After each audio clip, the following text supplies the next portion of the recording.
All right, welcome everyone. You know what? I'm going to try something different than say a welcome everyone. You know what? Welcome back. Welcome back, Carter. You probably remember, our guest remembers Welcome Back, Kata, the show. So this is the late night show with Canada's Restaurant Guy and Domenic. And we have a special guest tonight, all the way from sunny Ontario, just south of Toronto, off of the 401. Right, James? Yeah, sure. Yeah, sunny is not the word I would use for it today. No? Okay. Well, we're going to pull this down. Welcome, everyone. We are live tonight also on Instagram live. I see a lot of people joining us over there. Group X, welcome. Simon and everyone else, thank you. We're also live on LinkedIn as well, up on my channel. So please, you know what? This is going to be a lot of fun. We're going to do something a little bit different tonight. And I think it's going to be a tradition, Domenic. I think we're going to make this a tradition on how we run the show moving forward, our late night show. And we welcome James there. James wrote that book behind you. Did you, James? Oh yeah. Let's get into the He's selling books. He's also got a book. He also owns a bookstore. Yeah, bookstore. A bookstore as well. But we are going to do something different tonight, folks. And instead of us kind of saying, here's the topic, and our guest spend hours worrying about the topics and everything else, we thought we would go over to ChatGPT, because who doesn't use it, and pull up the questions that we're going to talk about tonight in relationship to the restaurant industry around what's happening. So we fed a little stuff into chat. Chat came back and told us these topics tonight. So we're going to we'll let our guest maybe pick. Domenic, maybe we'll get our guest to pick. And we'll pull this up. And James, you can't pick the easiest one either. But these are going to be the topics tonight that we're going to talk about on the late night show. There we go.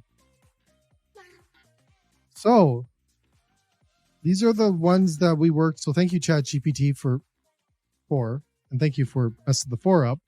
But first topic is the balance between tradition and innovation. How do restaurants keep their regular customers happy while attracting new ones with innovative experiences? That's a tough one. That's a tough one. I know James is sweating. Right? What's the psychology behind dining out? What do the statistics say about why people choose certain restaurants? Ooh. Mm-hmm. And how can establishments leverage this information? Number 3, the future of casual dining. Whoa, James likes that one. Oh, I do. I'm pretty casual. Right?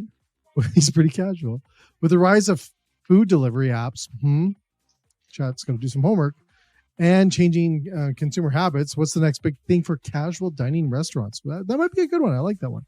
Wow. And the last one is the role of social media and online reviews in shaping diner expectations and experiences. So, James, what do you want to talk about tonight on the late night show? You know, I've got to go with option number 3, the future of casual dining. Do you want to go with the future of casual dining? I dining? do. I think that's pretty close to my heart. I'm a diner. We used the delivery app this evening for dinner, actually. We chose to stay at home tonight. But, I'm traditionalist. I go to casual dining and get great food and have usually a great atmosphere. And I live in a town outside of Toronto, so you run into everybody. You run into friends and colleagues. You just kind of run into them, and it's kind of fun to kind of just say hey or grab a beer or whatever together. It's kind of nice. All right. So it's talked about the rise of food delivery apps and changing consumer habits. What's the next thing for casual dining restaurants?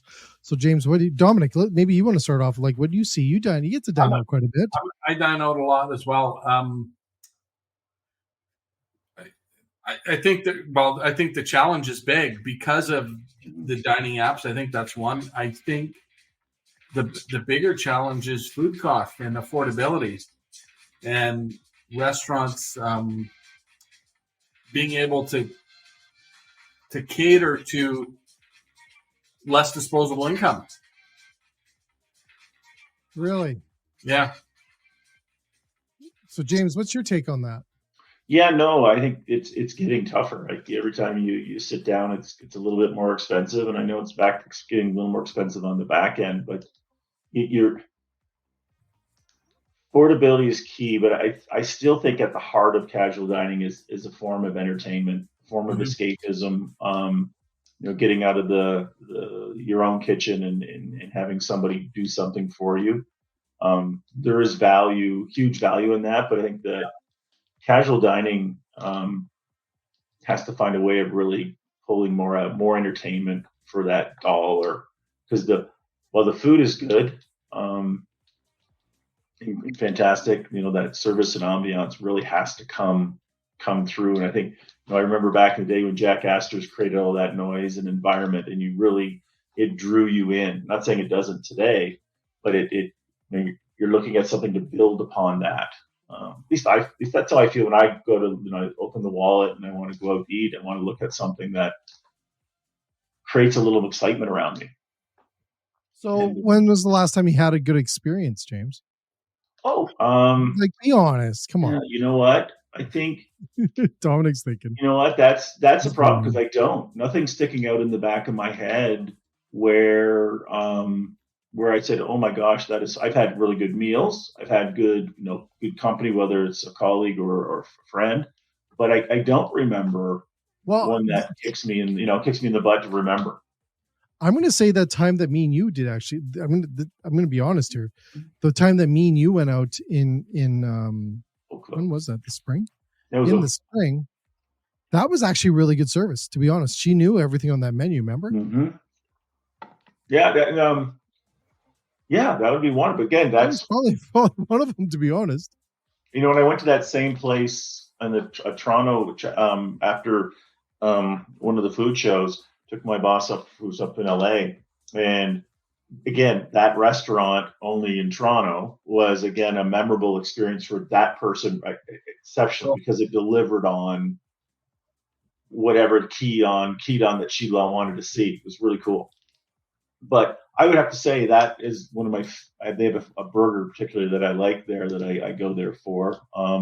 But it happens to be a plant-based, beyond. It is. You know what? And it was a plant-based burger. It was. It's probably one of the better ones I've had in a long time. It is one of the better ones I have. I send friends there to have it all the time, and they are amazed, right? Because everyone poo-poos or has an image of what plant-based should taste like, and they try to go, "Oh, dude, that's kind of good. I'm gonna order that again." And it has, again, value, because the thing is it's a giant burger, like back in the day when you're little and you get that first Big Mac of the size of your head, right? And you just dive into it. That's when I was little. I didn't have such a big head, but it was that's kind of what it was to me. That's the what casual dining needs to pull out of us, is that experience, and that, I don't want to say draw on the memories, because everyone's at obviously a different age, but draw on something that pulls you back in. Used to be the signature dish, right? I remember back even 10 years ago, it was like the signature dish. You went to X for X. I just don't know if that and maybe I'm not close enough to it, but I don't know if that exists. Yeah. On a grand scale or a celebrated scale. Dominic, you're itching. I know you've had some last Saturday. I think I spoke about this a couple of days ago. Was we go to this restaurant a couple times a year, a Greek restaurant. They do the Opa dance, and they bring the crowd in, or the people that are there, and it's a really small place. But like I was telling Jay the other day, half the people had their phones out and they were filming it, and it was everybody there. They have long-term staff. Yeah. They know their stuff. The food's really good. The value is pretty good. This many years in, they've been there a long time. So we go out quite often, and we eat out quite often. And for the most part, the service we get is pretty good. And we've got a pretty high standard. And, we find ourselves measuring, like you say, the other restaurants, and being able to do a good job of the service and knowledge. And, we're trainers. We talk about training. That those people that know their stuff have been trained, right? Yeah. They're training, and they're training, and they're training, and they're training. And they whether they're faking it or not, it seems genuine that they're passionate about what they do. Mm-hmm. So that excites me as well. So here's a server in a restaurant, be it really high end or middle of the road, or even just sort of some basic places, and they know their stuff. It's pretty cool to me. So I have there's questions coming in. So first of all, a couple things. So everyone that's joining us on Instagram and over on LinkedIn up there, I do see people up there too. A couple things. We have James here, author of the book behind him. Oh, I'm not. I'm not. And Dominic and myself. John Duerman wrote it. Thank you. We are going. These are the questions that ChatGPT gave us today to really talk about, discuss. James picked the easiest one, the future of casual dining. So that's what we're doing tonight. So you send in your questions and comments around when's the last time you had a great experience. We have a question coming in here. What impresses you more, gentlemen?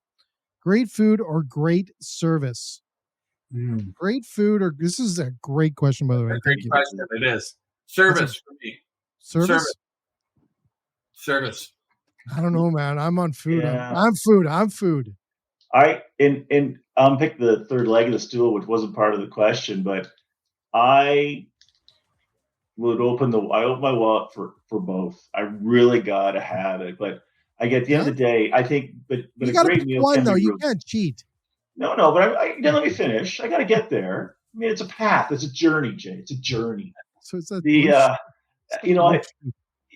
got to have both. But I think, service will wreck a great meal. If you have that poor service, it will wreck a great meal. Exactly. And you may be 3/4 in. This is the best, and something falls or just it goes off track, and all of a sudden you get like, wow, I really didn't. You walk out of there and you're driving home or walking home, whatever the deal would be. Just, wow, that was weird. That didn't finish the way I thought the night was going to go. And it wrecks it. But I think if you're to lay down it, you're right. Service is big. It's he makes the day, right? And it's hard. I always I make it a rule to leave a good tip anyway, because the server, they're the ones that's representing the kitchen. If the kitchen screws up or whatever, and you still had good service, you had good service, right? The food. So what defines good service, though, Dominic? What defines good service? Well, I think attention to detail, knowing the menu, being courteous, right? I like when they know who you are. I think that's awesome. Really? Oh yeah, I really do. If you're back there a couple. Like the Greek place, I hadn't been there in probably 6 months. And when I was there right after the pandemic, it'd been a couple of years. And Rolando, the guy, knew me. He said, "Dominic, how are you?" I was like, I couldn't remember his name. But he knew who I was. I was like, wow. Yeah, I told Matthew, the guy I was with, I said, it had to be 2 years since we've been here. And he said, yeah. 2 years? And he knew your name? Yes. So you're not going to get that all the time but really when restaurants have staff that's there for a long time and they do a good job and they know who you are, or at least they come across as they know who you are. If you've made a reservation, they could also look right and know it from that when you check in. So I think the ability to connect with the customer is really important.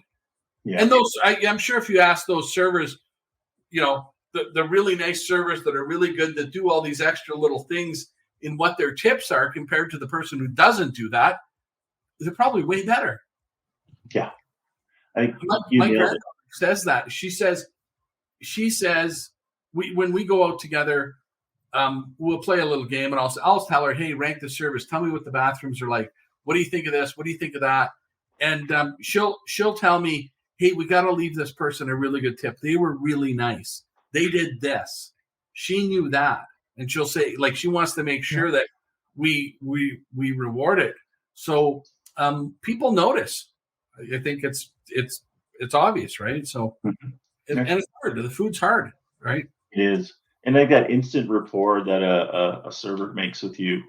The really they're good people, right? Because you really you do buy from them more than you do the menu, right? You learn, they guide you through the experience. If they can pick up on you as a person really quick in any small detail and make that connection, the night just goes, from not expecting to greatness. 100%. So, James.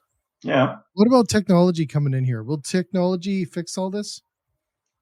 Fix? No, I think it'll be a struggle for a generation or two before technology can be can come into it. I don't know if the bulk of the people who go to restaurants today on a well, you know what? No, I'll walk that back. I think technology will have a certain play in it. I think it'll be a novelty for a lot of people going in to see technology. I think we open to the food shows or the consumer shows or some kind of show that has a robot zipping around in the audience with it's serving food or just dropping pamphlets. In terms of the entertainment, if you will. But I think operators will need the AI portion to help them write a story of their food. Story of the food. It's more than what's in it anymore. Like if you see a buffalo chicken wrap, it's more. It has to be more than just a list of ingredients. It's got to be something that draws you to that food or to your menu. And I guess I'm not an expert in it, but I know when I read it, it reads. In 3 or 4 words, it reads something that connects with me. Again, I'm all about connection, but it connects with me when I read that menu. And it doesn't have to be, War and Peace or anything. It just has to be something that, connects, makes it more appetizing, right? As opposed to chicken, lettuce, tomato on a wrap with mayonnaise. Why would you say War and Peace? You read a lot of War and Peace? I don't know. I'm a novelist, apparently, so I just picked that up. Jeez. So what do you think, Domenic, on robots and stuff? Do you think we're going to see that come in and fix a lot of this stuff? I have a great question here, by the way. Another question. Yeah, I think that the tech is probably going to. We're seeing them a little bit out front. I'm not so impressed by that. I don't know what. I know for some restaurants it's helping sort of ease a little bit of the rush. I think the tech in the kitchen is going to be the big innovation that as people start to, we talked with Mark the other day, as people start putting some of the tech to work in the kitchen, we'll see more consistent dishes. We'll see some labor savings. We'll see, I think, a lot more innovation and restaurants doing different things that they normally wouldn't have done because the equipment's allowing them or giving them the ability to do it and do it consistently. So I think that's as new restaurants open and they employ some of these things, it's gonna be because it's gonna allow us to have maybe some not as experienced talent in the kitchen, right? Because the equipment's gonna control some of those things. Yeah, I never thought about the back of the house. I never even thought about that because to me that's such a hands-on piece to the whole puzzle of casual dining, right? It's you're right. You'll have less people. I think that's the and less people that want to do it. So you have to innovate. You innovate. No, good call. I never even thought about the back of the house, where you could employ that technology to do better or do different, I guess. We have a question that came in here. I'm going to share this with you. Another question. Will you accept subpar service if you get amazing food? For the night. No, Domenic, you won't? No. For the night, I would, but no, I wouldn't go back. Yeah, see that's I'm with you. No way. No, I wouldn't. No, I think if you're gonna work so hard at the food and making sure that the food's spectacular, you need to put as much effort in with your service staff to make sure that they're spectacular because you're going to have, we're just 2 people here. I bet you the majority of people would say they ain't going back. Food was great, but service was shit. I ain't coming back. Or the server was rude. I ain't coming back. They may say they're going back, but they won't remember to go back. They just doesn't remember you. is you have to remember, whether you social media or print or I don't know, however you want to add, you got to remind people to go back to certain places 2, 3, 4 times before they become habit. Yeah. And if it's great food, like I had the best plate of whatever, but man, I did not feel welcome, or I didn't feel like they wanted me in the building for more than an hour. Right. Yeah. And that's where I think restaurants need to be careful in how much robotics they put in the front of the house, because you spoke about connection. You're going to remember that there was a robot, but you're not going to remember much past that. But if you have a really good server that's taking care of you, you'll remember, especially because there's bad service out there, right? Mm-hmm. There's something to compare it to. So yeah, I wouldn't go back. How about yourself, Jay? Way to go, Don. So I have a different take on this, and it's not me because it's just the way I see things. What'd you say? Probably wrong. Amen. Probably wrong. Dominic got that. Oh my! Sorry, Jay. Hey, Blue Boy, be quiet. Blue. Hey, so we've got a comment coming through here. Just 1 second. What if the person who asked the comment asked them? Oh, Steve McGooey. Hey, Steve, welcome to the show tonight. Wow. I haven't seen him in so long. He was the first phone call I got just before COVID hit. He called me when I was in Winnipeg doing a show out there. So anyways, here's my take. Welcome, Steve. Here's by the way, just so everyone knows, I forgot to mention this, Dominic. This is not a podcast. Not a podcast. No, James, don't say it's a podcast. Did I? Right? It's a book reading with James, Kenny. I should have got a shirt that said "This is not a podcast."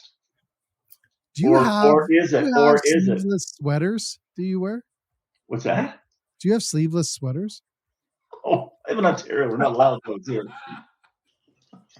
Sleeveless sweaters. Yeah, was that back to your welcome back, Cotter hit, Mr. Yeah, welcome back, Cotter. Steve, welcome back. Steve McGooey, we're gonna have you on the show soon. Yes. So make sure you message me. Anyways, so here's my take on takeout or on bad service. And welcome to everyone on TikTok as well. We're live on TikTok. And James, you should see there's so many people there commenting about your blue shirt.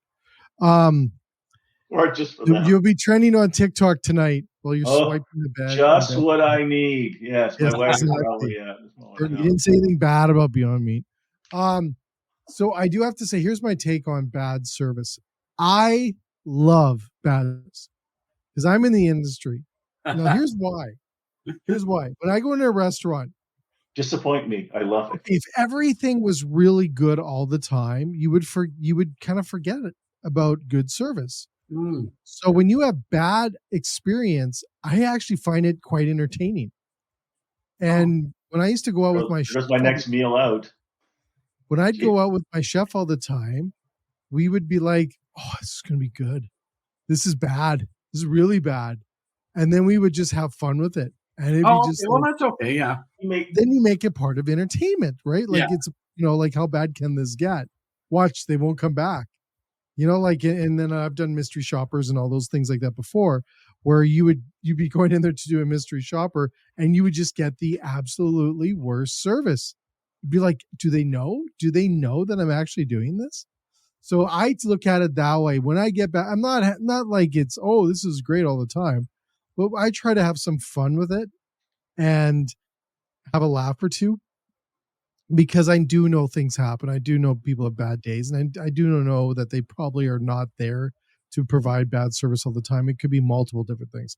So I do try to have a little bit of an open mind, but I do see the problem of bad service really creeping up in our industry all the time. And that's probably my chat. Let's bring up the questions again that James picked the quickest, easiest one. James picked the number 3 there, the future of casual dining. Who knew? Who knew? Didn't say psychology. He was saying physiology. But so we went with number 3. So, but I do have to believe that experiences in dining out is so important because the cost is so expensive to go out. Mm-hmm. It's under a microscope right now. And I think it's going to continue to be under a microscope. Yeah, it ain't stopping. It ain't stopping. And it's probably going to get worse. If anything, it's going to get worse. The demand is going to go up there. Well, the expectations go up as well. They do. Costs go up. We want more. And you know what the thing is? And I was on a show the other day. Someone interviewed me, and they were asking about around this topic, and I said, "Well, QSRs. I don't go to QSRs for service. Right? I don't go to fast food places for service. I go there for the food and the cheap food. Fill me up, ready to go, get our fix, and we're gone. And we love it for that. So I do think we have opportunities on that side to move in AI and use chat or use bots, use technology. We don't go there. There might be some relief in that side on the experience level, because what's happening right now is the cost of those QSRs are going up, and we're expecting white table service at these places that are suffering with labor, right? So I think we're going to see that change a little. Blue Boy's on this one. Are you really going in there for not service? Because I would argue. Are you kidding me? No, but not the service of, welcome to my whatever. Everyone that's over on Instagram right now. There is service at a QSR. You go to a fast food restaurant for service. It's like number 5 on the list. There is a component to that service of going at QSR. There really is. When you walk in and your food would take, I don't know, it should take you 7 minutes. I don't know, whatever the average time is, and it takes you longer. It's disappointment. That's a service. That's a service they're delivering or not delivering on. Whether you acknowledge that service as part of the experience, it's there, and they work hard at it, right? They work hard at making sure that you leave satisfied quickly and get satisfaction be the two things they go for, and that you like their food. But it's not. There is service expectation when you walk into every place. It doesn't really matter. It's not the top priority you're going there for, like you would It isn't when you go in, but it is if you have when you're leaving. You remember that little piece, Jay. You remember whether they called out the number 7 times and you didn't hear it, and the guy, threw a snide remark as a odd show host does once in a while. But it's. You do. There's a component to it that I think we don't underrate it. There's a place. It's not why you're going there for. No, you're not. No, for sure. You're not going there for the service. You're going there for the food, 100%. But the service ranks in there because from our office, a few people stop at a particular place. I won't mention where. A few times a week, and they like their stuff. But they particularly do not like the service, and now intentionally don't stop there anymore because of the rush for quick service. Come on, guys, please have your debit card ready. They practically throw the stuff at you because they're going for quick service to hit their service standard, right? That the company has set for them. Which is so many seconds. It's not minutes, by the way. Right. In this case, I think it's to the detriment of their business, because they're pushing so hard because they think, hey, everybody in the drive-through, and people want to go through the drive-through quick, right? They're not going there they're not necessarily going. They don't want the chitty chatty. No, you don't. But you also don't want your shit thrown at you.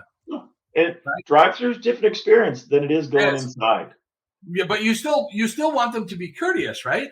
Well, absolutely. You don't want yourself thrown at me. Yeah. You're not going there for the white table service. No, 100% no, Jay. But I think you have to define your service.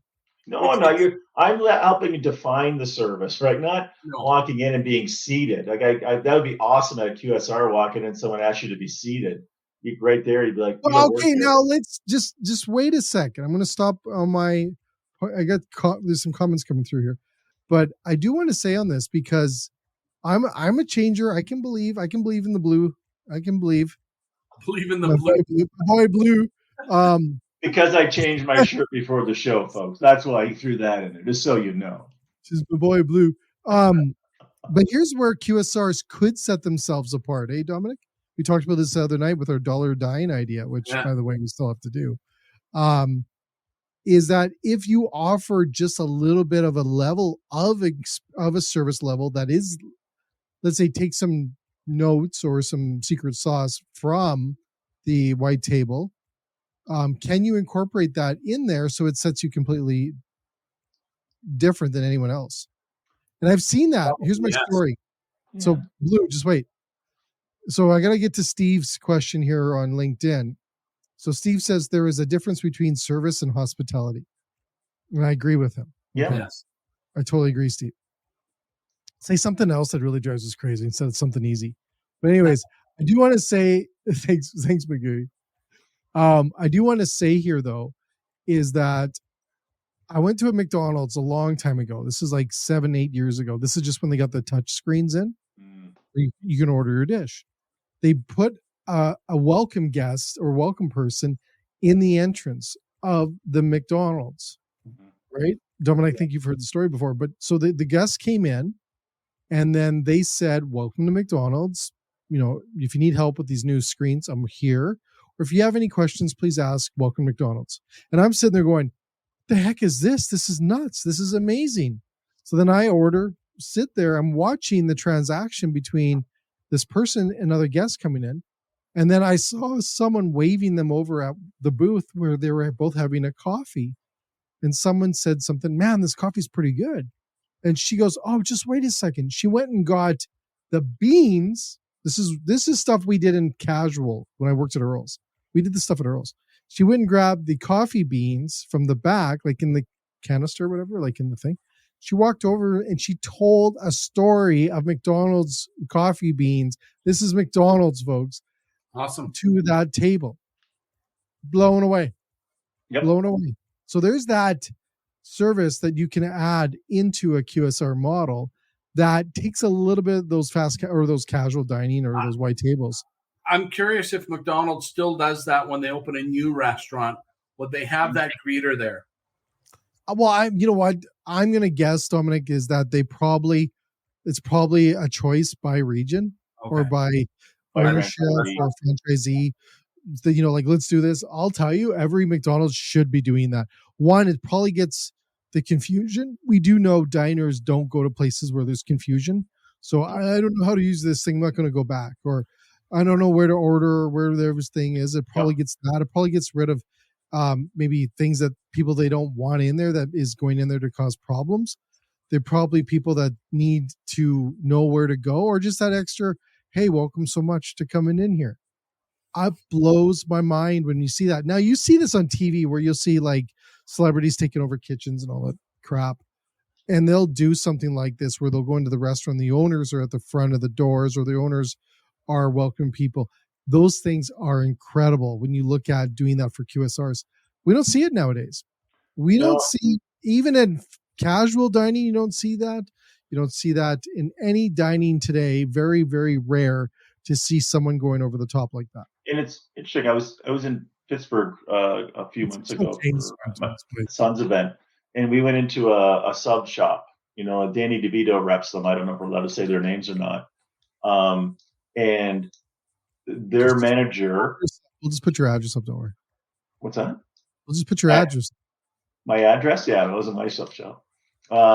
It was, again, the manager was working the cash and the slicer. They sliced the deli meats right in front of you. And that interaction was very similar to what you'd had at McDonald's with a greeter, because that person, in this case, a gentleman, he was vibrant. He was, he opened that concept when you walked in as a Canadian walking in, never seen it before or never been in one. And he created that piece, right? That greeting. He told you how that would work. Yeah. This giant slicer with the deli meats and the cheeses and the stuff going on the side and the hot plate. You had your eyes were going crazy. You didn't even know where to start. And he opened it, whether you're a regular and called out the guy's name beside me, or, hey, you look new, you look lost. How can I help? Right. So, and that's built into their everyday. That's not just a small time frame. It's their everyday.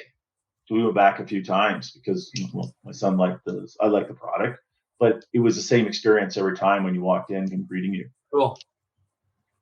So give me some examples of good service you've had in your whole history. Way back. I know it's a long time, James, but way back. Jesus. Give me an example. I got examples at the Wahui. James is pretty young here, man. I don't know. I know I'm the youngest one on here, I think. Probably, maybe, yes, maybe you not. probably are. No, you're not. Give me a break.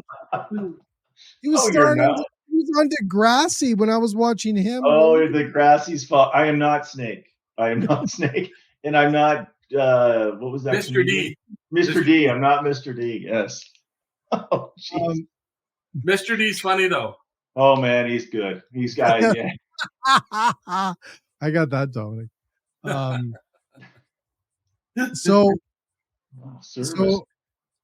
I do want to say, just 1 second here. I want anyone that's joining tonight, share us your experience you've had at a restaurant, good or bad. We like the good ones because we're not here to beat up on people, because I'm not like James. What did I do? Right? So I know. So, anyways, Steve, if Steve's still on here, Steve, what's a good? Give us an experience you had at a restaurant, good or bad, preferably good. The good ones. Here's some of the ones I used to love. We used to carry umbrellas at our front door. A lot of restaurants still do this today, but we would watch people pull up, and if it was raining, we would run out and grab the umbrella and walk them to the restaurant. Top shelf. Smart. Yeah. Right. Or when they're leaving, the hostess would grab the umbrella and walk them to their car, so they don't, because nothing is worse. And this is in the book of, I don't have it here, it's upstairs.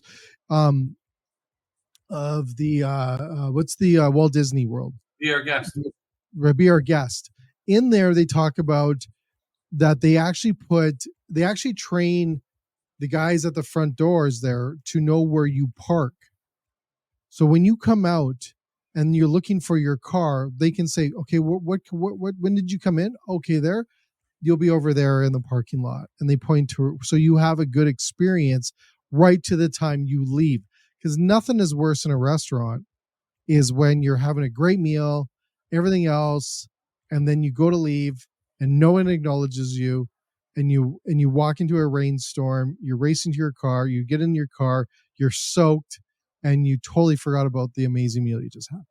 You want to have that experience totally right to the end. Mm-hmm. Right? So we got a comment here. Cars that were in the parking lot the day after, we would give them a GC for not driving. Oh, that's cool. So that would be the people that had a little too many pops, maybe. That's a great idea. Mm-hmm. So I think, so there was things like that we used to do. I remember doing a lot of things where we really encourage our staff to shake hands at the table. Right?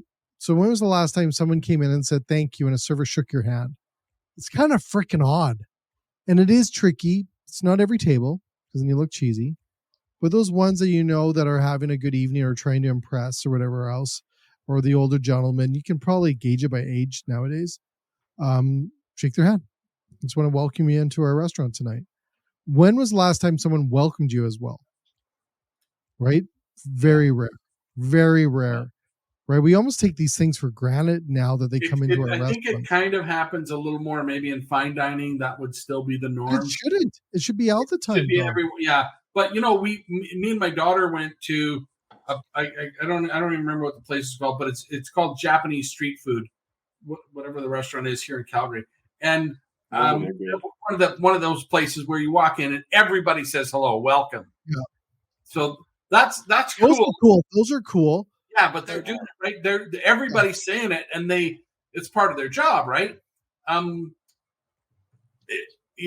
agree with you, Jay. If the service restaurants that can do that, train their staff to do that, it'll pay dividends for the staff. Like why they have to train their staff is to their buy-in.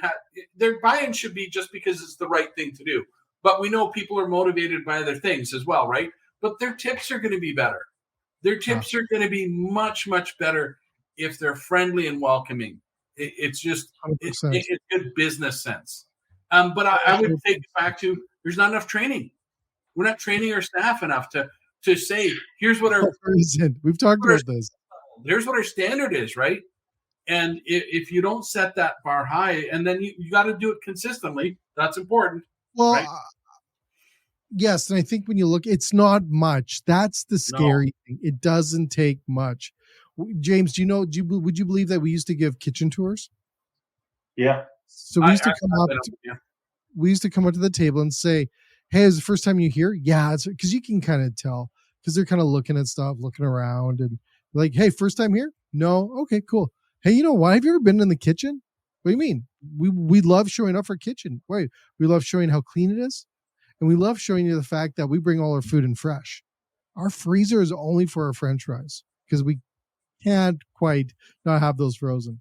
And we'd have a laugh, and they'd be like, "Yeah, we'd love to see a professional kitchen. Great." And then we have Jacqueline here actually just sent in a great question here. We had different things. She says, "I had the great experience this past week at Ruby Tuesday in New Jersey." Yeah. I was great. Tuesday. Wow. It was great at the door. The host opened the door and walked us out to our table. Awesome. Nice. Thank you for that comment. That is well done, Ruby Tuesday. But those are the things that, like, that's not a lot. No, right? It's not like you're going there and you're carrying them, which I have done that too. But it is like those things are not a lot to do. There's little simple things like that. We remember shaking a hand and thanking someone for coming in, checking how the meal is. Is it to what you want? Being honest with them. I like when the chef comes out. Oh, I think restaurants should demand for 2024. Dominic, is everyone get in 2024? Get your bloody chefs out of the kitchen and come and get them to shake hands and talk to people. I know the pushback is going to be, we got no time, we got no staff. The chef's got to be in there. Once an hour, send them out for 5 or 10 minutes. That's all we did. That's what you need. It was usually the has to be for 5 minutes every half hour. But I don't know who said it, but the chef, as much as they need to be in the kitchen, they should probably be in the front of the house at least half their time. I have a cousin who's got a restaurant in Milton, and he goes to the front a lot. Okay, they've got a bit of an open kitchen, but he goes to every table. It's fine dining, it's expensive, but he goes to every table. He's an old school chef. Like he wears the little handkerchief around his neck. Like that's kind of his. That's 20 minutes north of me. That's 20 minutes north of me. Yeah, Milton, so. That's his narrative.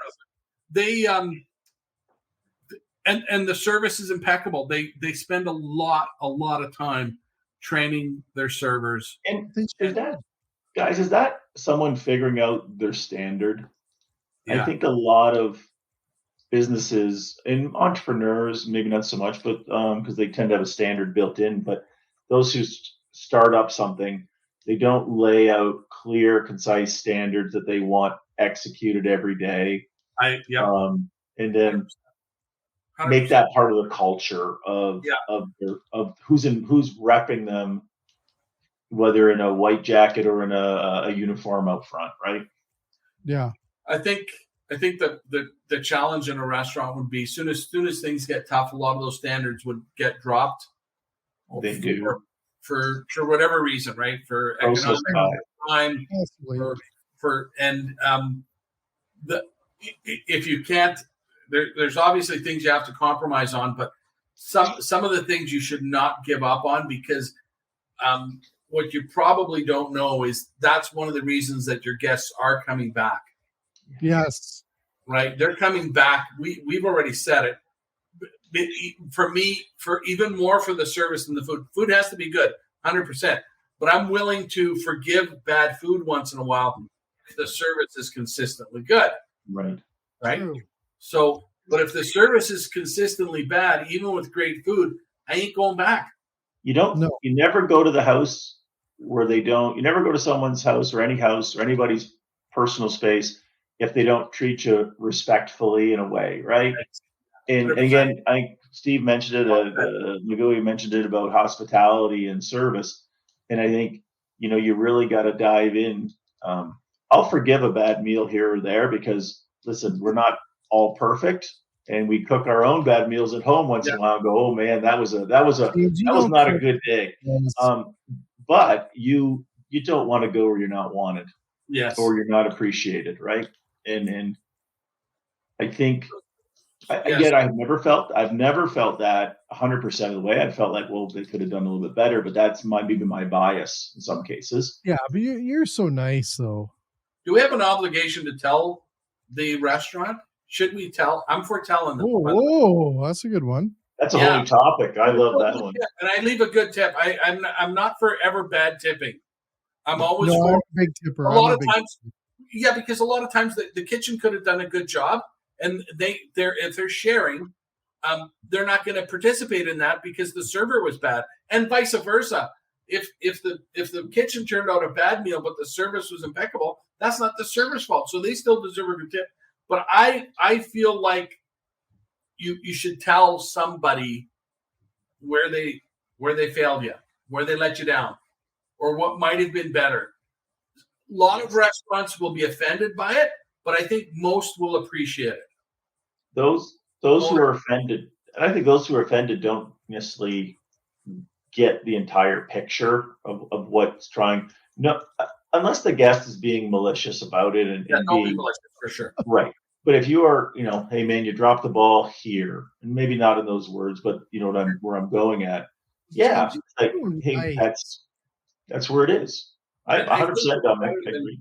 I think it's better telling them than going and leaving them a shitty review on Google. Or man, don't do that.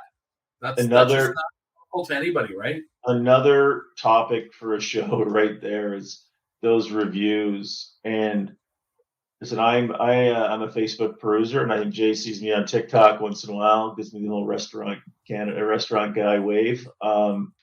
That is, it's tough to read some of those, and you think, man, that's just someone trying to make a living, and there's 30, 40 people working there, and man, 12 words can destroy an entire ecosystem of employment. And that's the danger we live in. It's tossed away. It's tossed out so easily. Like my perception is tossed out easily, right? But maybe it isn't. Maybe someone labors on how they're going to word it. But sometimes it feels like just throw that out there, then wow, that was cold, man. You got to go a couple times to understand. Yeah. So we have so there was some more comments here. So we have Chef Watson does this in a restaurant. The Jacqueline, this must be in New Jersey again. He popped out, and I think that's important. We got to see these things. What about the end of the meal? Let's just talk a little bit about the end of the meal as we wrap up here. Mm-hmm. And thanks again to everyone else that's commented. These comments are crazy good coming through. And all the people that are on also up there on LinkedIn up there, and people on Instagram. I think we've got a few 300 or 400 on TikTok. Don't be scared, James. And if you do like a shirt like James, you can actually call us. Please comment on my shirt. Could you please comment on my blue shirt line? Please comment on my shirt. I'd love to read those comments. I have to live that down. 1-800-Blueberry. What is it? Yes. It's not. James, I strongly suggest you just go print them and start selling them because they'll sell. You know what? Yeah, that happy face T-shirt that made millions. Yeah. And that, yeah. I'm not going to talk. Yeah, in public. No, I don't wear a whole show on the painting behind you. I love that painting behind me. The great painting. I do. Great painting. It really. I switched. It's not you though. I didn't expect that of you. No. You expect dogs playing poker? Exactly. That's what I was expecting. What you guys in blue shirts playing poker? There's nothing wrong with that picture, folks. I do like that dog. I am a base prude at heart, but I love that picture behind me. It just speaks to. So I do. So here, I want to get into this topic. Okay, end of the meal. What's your expectations at the end of the meal? Not QSRs. We know that they hand you food and you run away, but on more of a casual dining. Like Ruby Tuesday, what's your expectation at the end of the meal? Do you want them to come and thank you, do a little check-in, a little chit-chat, or do you want them to give you your bill, don't say anything? What do you want? To me, come and say thank you and end the transaction. Don't make me wait, because when my meal's finished in 15, 20, maybe 30 minutes, depending who I'm with, I'm ready to go. I don't need to be waiting for the bill or waiting for that last interaction. It's okay to say, thank you very much. Here's the bill and have a fantastic night. You don't need to sweat over that. And then people tend to be a little nervous about asking for money in that bill or that sale, if you will. But I think you can end it. It's okay. I'm ready to leave. I don't live at your restaurant. I like your place, but I don't live there. So you can end the transaction, but courteously, and in leaving me a teaser maybe to come back because you've ended it with good service or hospitality. I think there's a clear difference line. I think that's excellent. So that's my take. I'm simple though. Well, it probably depends on the restaurant. Some of them might be thinking, okay, well, if you've had drinks, maybe you're gonna want more drinks. I think that might be a reason that they might have. If they had you the dessert, let's get if you've done the dessert though, I think, and if they've offered your coffee, I'm with you. Hey, it's time to go. I think a couple things, bill face down. I don't. For me personally, I don't like when they ask, "Is this going to be together or split?" Yeah. I don't think that should if that should happen between the people. It should be a table. If it's a table of 6, yeah, or at the start, that should be done at the start. Get that out of the way. I go with somebody and I intend on paying. I tell them up front, I'm getting the bill. Yeah, I just make that. Yeah, there should be no question, right? So I like that if it's face down or if it's in a folio, it shouldn't be open. I agree with you that they should ask, hey, any other plans? Do you want to settle it right now? And then away you could go, right? Thanking you for sure is important. Mm-hmm. And inviting you back is important. You never hear that. So you need that. So no, I think for sure I'm going to go back anyway, but I want the invitation because I want to know that for me, it's like this whole training are the staff knowing that by doing that extra little thing, they're going to leave me with those sort of a lasting thought. Hey, I am going to come back because shit, this was really good. And I think you nailed it there, Don, too. And again, asking you to return. And I think, I go to my local McDonald's for breakfast in the morning. I grab a coffee and a couple of hash browns. And they always say, see it, at least the one by my house does, hey, we'll see you tomorrow morning. That's a welcome back. Like that's, hey, we're going to see you tomorrow. I appreciate it. I don't go there that often, but but you nailed it. Come back and see us because we're going to be here and we'd love to see you again because they got to make money and I got to eat. So let's there's a partnership somewhere along the line, right? I think it's important to welcome people back, right? I think first of all, thanking them that came in that night is the top. Just thank them. Honestly, there's just so many choices nowadays. People need that. Just that, we got to be grateful that they actually came to your restaurant. There's so many choices nowadays. They didn't have to. It's not the fact. We have to honor the fact that they chose your location. No matter if it's a 1 top, 2 top, 3 top, 4 top, big top, small individual. Thank them for coming in. Can't thank them enough. I'm not big when they start asking you personal questions. Here's the other thing that I remember studying this a while ago. I should have asked this at the beginning. Damn it, James. It's the blue shirt. My fault. We spent 10 minutes on the fucking shirt. That you should not start, and I know you guys may argue, coming up to the table and saying, hi, I'm James. I'm your server tonight. Now, the philosophy, and I think it was Harvard Business School did this, is that you haven't earned the right yet for first name basis yet. You haven't earned that yet. You need to get to know a person, right?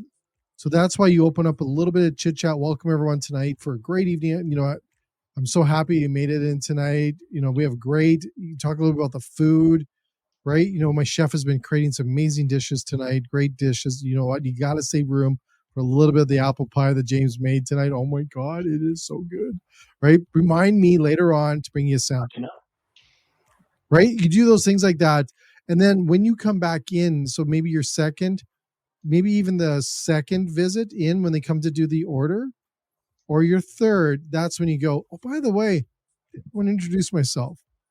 Now you feel a little bit more comfortable than not throwing them off because we've had that first chit chat. We kind of know each other a little bit. Opposed to that first cold one when you went in and said, "Hi, I'm James here with my blue shirt. I'm gonna freak the shit out of you, and then we're gonna get an order." Like we don't know that yet, right? So if you gotta warm up a little, and then you come in with the name. If the server didn't tell me, I would ask because I want to address them by their name. That's me, You're though. a professional diner. But at the same time, you wouldn't remember. So again, you're right. Hi, my name's James. You may not remember my name. You're just getting settled. You're just getting settled. Do you like when they write it on your table? Only if they write it upside down perfectly. Yeah. They're not supposed to do that either. That's supposed to be done later after that first, second, or third visit to the table. Then they acknowledge, and you'll actually see people. It's so different, like the birthday thing. People don't like that. It's very uncomfortable, right? So anyways, I just want to say that. And the same thing at the very end. Just want to thank you again. It's been a pleasure. Unbelievable, having you in our building and everything else. I want to also remind you that Wednesday we have this going on. You know what? If you're going out that night, you can work on what this is, but you can also then hint to them different things that you're doing that night, or even next month. Next month we're having a patio party. Drop by our place. Make sure plant those seeds. Obviously, we do have different QR codes that we can put on tables, different things like that. Dominic knows I think every restaurant needs a podcast. Those things need to be out there as well, so you can grab their information, so you have a database of the people that are going to your restaurant all the time. So you can send out leads, information on email, campaigns, all those things. Go through the approval process, know what you're doing over there, so you're not going to get charged. And then see James angering a customer who doesn't come back because now you've shut the door and then before they even got there. Yeah. There's a lot of tricks to do. Like there's just different things. I did a lot of things properly, and then I did a lot of things you shouldn't do as well. And I learned a lot of those things you shouldn't do. We won't get into that yet. That's late show. That's another book. It's a late show. But that's one thing I think about when you look at this. I'm just going to bring up the last question here as we wrap up tonight. So everyone, we that joined us are still on the Instagram or over on TikTok. We've had a lot of people on TikTok. We'll talk about that later. Thank you for joining us over there. But we allowed ChatGPT tonight to pick the questions for us. James picked the one. Chat wrote it for us. James picked the easiest one, the future of casual dining, and we talked about that tonight. So we are Monday to Friday, late night. We'll have to work on Monday to Friday because it's kind of hard. But we are the late night show for restaurants with Dominic and myself hosting every time we can, as best we can. Because it's tough. I don't know. Monday to Friday is a little too much, but we'll work on that. But anyways, this was the topic that we talked about. So thank you. Do you think we're going to see this ever get better? It's a constant process. I think it's a constant process. Better though? And I think it's personal too, though, right? What's good service to me may not be good service to somebody else. Yeah. And it's so hard because there's no magic formula to any of this because it's people. Do you think? Question for you, as I interrupt you. Sorry. It's fine. I'm getting a drink. I was going to say is that the aluminum cup. It's the ball, right? Ball cup. That's the one we were talking about Dominic the other night. He's got it. Yes, I watched that show and I found the cup. I had a couple stuck in the cupboard. Then he went and found his. I know we have regular glass here, but I'm upstairs. I don't want us to break anything. Anyways, you don't want to spill anything on your books that you. It's right. It's hard. Hard. And open that.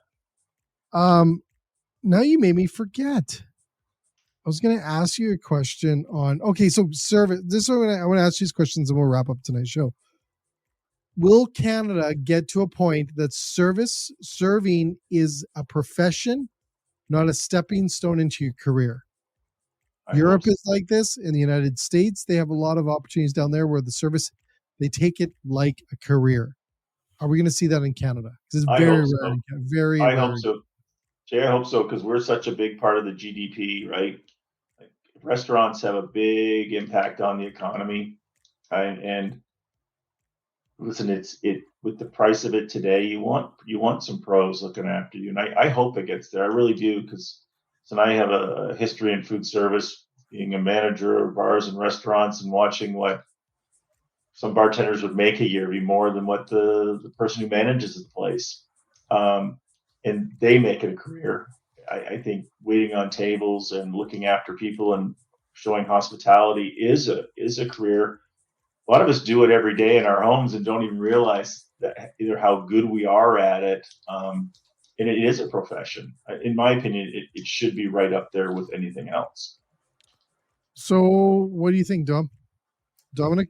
Are we going to get to this? I think it's a long road for us. Why?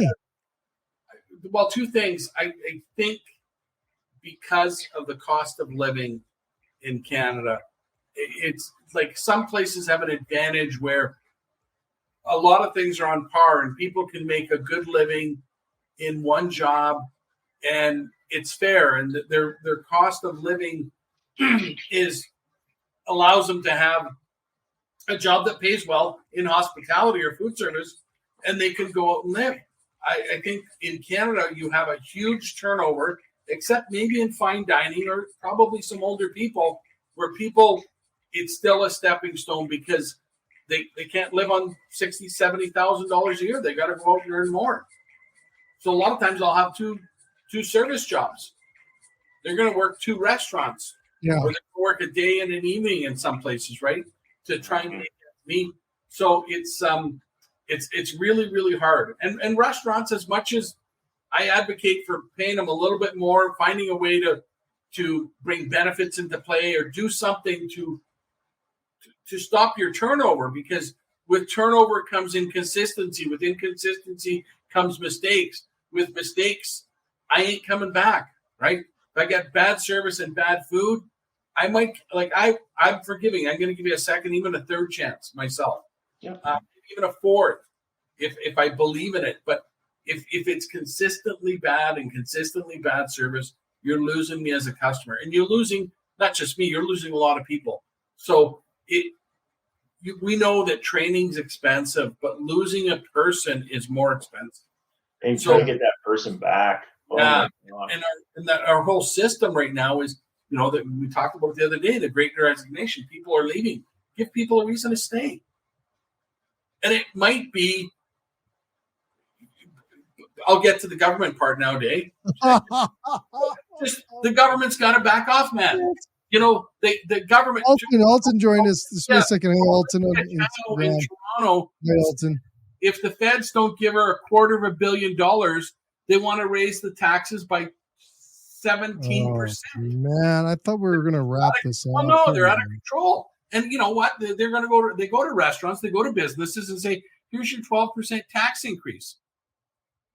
Where's that come from? So they can only raise prices so much. Then they push labor. Then they cut corners on safety. So you get this whole, it has to be many, many things to fix it. It isn't just one thing, right? That's the beauty part of an industry, I think, that hasn't got its day in the sun with government and or business leaders. It's because typically it's been kids, young adults working in it, and it just doesn't get the play with the government. No. Are we going to ever see this get to a level like Europe was like this, I'm sure, once, or the United States, or was it always been like that down there where they believe it's a career? I don't think the U.S. thinks it's a career. I think the U.S. is much the same as Canada. I think you're back to the hospitality piece. Their hospitality or career, but their service isn't career. Oh, right. Weren't you at Disney World? Yeah. In the service, didn't you have an older server? I had one in Montreal. I had excellent service everywhere we went. Everywhere. Yeah. But guess what? It costs way less to live there. So you could have a 16, 17, 18, 19, even a $20 an hour job, which I don't think they have at Disney. They might, but most of the service staff would not have that kind of wage, but they can afford to live there. Housing is a third of ours, maybe half, right? rents, you don't have $2,000 rents in Orlando. You're going to be in some penthouse somewhere for $2,000. Seriously? At $500 and $600 and $700 rents for sure. Well, plus you don't have cold weather. You know, if you're working at a place that has healthcare, which is their big expense, then you're okay, right? Okay, that's a loaded question. That was a good question. I think it's really, really tough because usually I'm for government, get out of the way. Business will figure it out. If there's a lot of jobs, business will pay more to attract and keep staff. They've done it. We've had it here in Alberta, Jay. I know. They're paying people $25 at drive-thrus in 2007. $25, right? Because there was no. And supply and demand hits. Supply and demand in the labor market. So, and all I would go back to restaurants to say is, hey, you did it then. You did it. It sucked for sure, right? You had to raise prices a little bit. But if I can attract and keep people by paying them $1 or $2 more, getting them benefits or whatever that might be, is there a payback for me? And I say, yes, there is. Because I'm not turning over staff.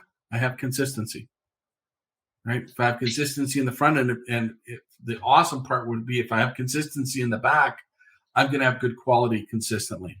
Yeah, right. Maybe set a standard. Exactly. Well, it's been a pleasure, gentlemen. To everyone that joined us tonight, if you want to buy a shirt from James, he's selling the blue shirts. They're $29.99. Evidently blueberry.com, right? Blueberry.com. Tom, you got the domain yet? Yeah, I bought it. Done. Got the domain yet?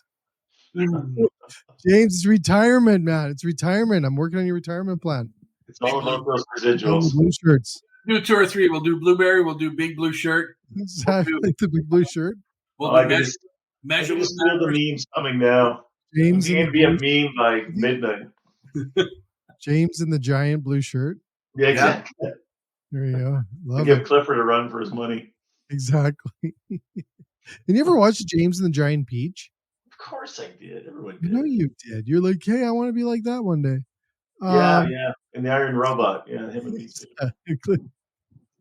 Well, to everyone that joined us on Instagram, thank you so much for the questions and comments and everything else. And Alton, if you're on still, dude, we have to have you on our late night show. To everyone else up on TikTok, thank you so much for the hundreds and hundreds of people that joined us on TikTok, as well as LinkedIn. I'm just looking up at my cameras and screens up there. Thank you for that, and everyone on the comments. Late night show, like I said, we had ChatGPT pick us a question or a comment, give us a question or topic to talk about today, and we sat around and chat about it. So more coming. Check out the late night show. We're always on at 9:30 Eastern time. James, bedtime. I know you're probably tired. Oh, I am. It's 11 o'clock, man. I was gonna comment about that thing you said about when I finished dining late after I finished my meal. I'm gonna say you like a tea, some crackers, some cake. Listen, I'm not starting eating at 4 p.m. I'm not in bed by 8. Dude, I do stay up a little bit later, you know. My God, I love it. I love it. Jeez, nothing wrong with having dinner at 4 o'clock. I just don't. Yes. God. Anyways, to everyone else that joined us tonight, thank you so much for joining the late night show. This has been a blast, guys. I love this. This has been a blast. And to everyone else, thank you so much. Steve McGooey, we're going to contact you. Alton will make this happen. Thanks again for the comments over there. And to everyone else, check us out. Next week, we'll be back with more on the late night show with Canada's Restaurant Guy and Dominic. There you go. Thanks, guys. Take care. Cheers.